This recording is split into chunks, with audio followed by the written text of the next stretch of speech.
Hello everyone, welcome back to the channel. Today, we are witnessing a moment that many believed would never come, a moment that redraws the psychological, political, and military map of Europe. Crimea has been liberated. This is not just another headline, not just another battlefield update, but a turning point that redefines the entire war, reshapes global power calculations, and forces the world to confront uncomfortable truths about aggression, resistance, and the cost of freedom. For years, Crimea stood as a symbol. To some, it was a trophy of conquest. To others, it was an open wound. Since its annexation in 2014, the peninsula became a frozen reminder that international law could be violated without immediate consequence, that borders in Europe were no longer guaranteed, and that power, when backed by force, could bend reality. The liberation of Crimea shatters that assumption completely. To understand why this moment matters so deeply, we must go back to the beginning. Crimea has always been more than land. Its geography makes it a strategic jewel, projecting power into the Black Sea, controlling sea lanes, airspace, and regional influence. Its history is layered with empires, wars, and shifting identities. When Russia seized Crimea in 2014, it was not only about territory, it was about rewriting history, asserting dominance, and sending a message that the post-Cold War order was negotiable. For Ukraine, the loss of Crimea was traumatic but never accepted. It was a wound that shaped national identity, military reform, and political resolve. For nearly a decade, Ukraine rebuilt its armed forces, strengthened alliances, and prepared for a future many feared but knew was possible. When the full-scale invasion began in 2022, Crimea became the ultimate objective, even if few dared to say it aloud. The liberation of Crimea did not happen overnight. It was the result of years of attrition, intelligence warfare, economic pressure, and strategic patience. Ukraine systematically targeted logistics, supply lines, command centers, and air defenses. Bridges that once symbolized permanence became vulnerabilities. Ports that projected power became liabilities. The Black Sea Fleet, once untouchable, was pushed back, damaged, and humiliated. What makes this moment extraordinary is not only that Crimea has changed hands, but how it happened. This was not a reckless charge or a symbolic gesture. It was a calculated campaign designed to minimize civilian suffering while dismantling military control piece by piece. Ukrainian forces demonstrated a level of coordination, discipline, and technological integration that places them among the most capable modern militaries. As Ukrainian flags rise across Crimea, the psychological shockwaves are enormous.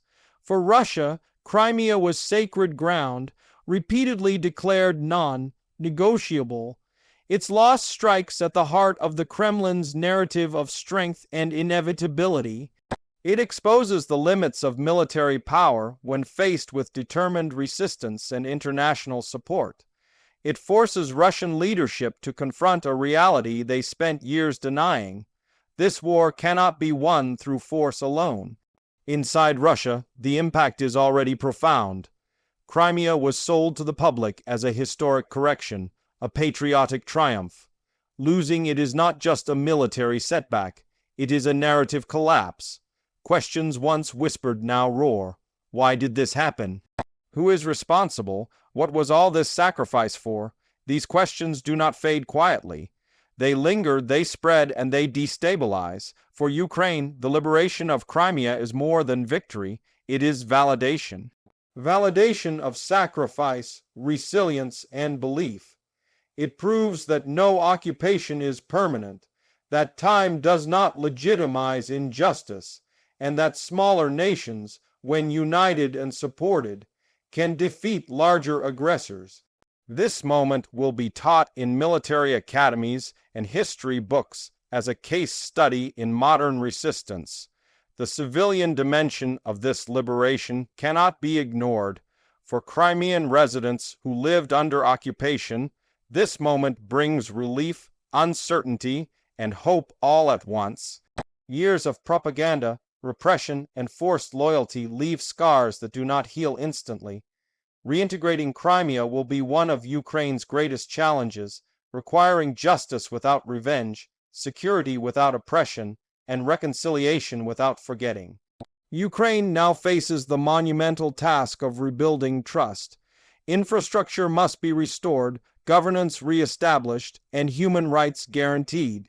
Those who collaborated willingly with occupation authorities will face legal consequences, but the broader population must feel protected, not punished. The success of Crimea's reintegration will shape Ukraine's future stability and moral authority. Internationally, the liberation of Crimea redraws strategic calculations. It sends a powerful signal that aggression does not pay, even if it takes years to reverse. For countries watching from Asia, the Middle East, and Africa, this moment challenges the belief that forceful annexation can be normalized. It strengthens the credibility of international law, not as an abstract ideal, but as a principle worth defending. NATO and Western allies face their own reckoning. Support for Ukraine was often debated, delayed, and constrained by fear of escalation. Crimea's liberation proves that sustained, strategic assistance can produce decisive outcomes without triggering global catastrophe. It validates the argument that deterrence works when backed by resolve, not hesitation. At the same time, this moment raises difficult questions. How far should accountability go? What does justice look like after such a long occupation? How does the world prevent future aggressions without sliding into endless confrontation? The answers will shape international politics for decades. The Black Sea region itself enters a new era. With Crimea no longer a hostile fortress, the balance of naval power shifts dramatically. Trade routes become safer, regional states gain confidence, and Ukraine emerges as a central security actor rather than a buffer zone. This changes not only military planning, but economic prospects across Eastern Europe. Yet it would be a mistake to see Crimea's liberation as the end of the war. Wars rarely end with a single event, no matter how dramatic. This moment redefines the conflict, but it does not automatically resolve it. Negotiations, security guarantees, and long-term deterrence remain essential. Victory on the battlefield must translate into sustainable peace. There is also the human cost that must never be forgotten. Tens of thousands have lost their lives across this war. Families displaced, cities destroyed, futures interrupted. The liberation of Crimea honors that sacrifice, but it also demands remembrance. Triumph without reflection risks repeating the same mistakes. For Ukrainians, this moment is deeply personal. It is about home, dignity, and the right to choose one's future. It is about proving that identity cannot be erased by force, that culture cannot be annexed, and that history cannot be permanently stolen. Crimea's return is a restoration of wholeness, not just territory. For the global audience, this is a reminder that history is not over. The idea that borders are fixed, that peace is permanent, was always fragile. Crimea's liberation shows that while war can break the world, courage and unity can mend it. It reinforces the lesson that complacency is dangerous, but engagement can be transformative. Critics will argue that this victory risks escalation, that it humiliates a nuclear power, that it destabilizes the global order. But the alternative, accepting conquest as normal, would have been far more dangerous. Stability built on fear is not stability at all. It is merely silence before the next storm. The road ahead will be difficult. Ukraine must secure Crimea against sabotage, misinformation, and lingering threats. It must integrate the peninsula economically and politically while maintaining vigilance. The international community must remain engaged, not retreat now that headlines have peaked. What happens next will define whether this moment becomes a foundation for lasting peace or a prelude to further conflict. The choices made in the months and years ahead matter as much as the battles already fought. Leadership, restraint, and vision will determine whether liberation leads to renewal. As we reflect on this historic moment, one truth stands out clearly. Crimea's liberation redefines the war because it redefines what is possible. It proves that even the most entrenched occupations can be undone. It proves that determination can outlast aggression, and it proves that the arc of history, while long and often brutal, can still bend toward justice. This is not just Ukraine's story. It is a global story about the price of freedom and the power of resolve. It challenges every nation to consider where it stands when laws are broken and lives are threatened. It asks whether we believe in a world governed by rules or by force. Today, Crimea is free. Tomorrow, the world must decide what kind of peace follows.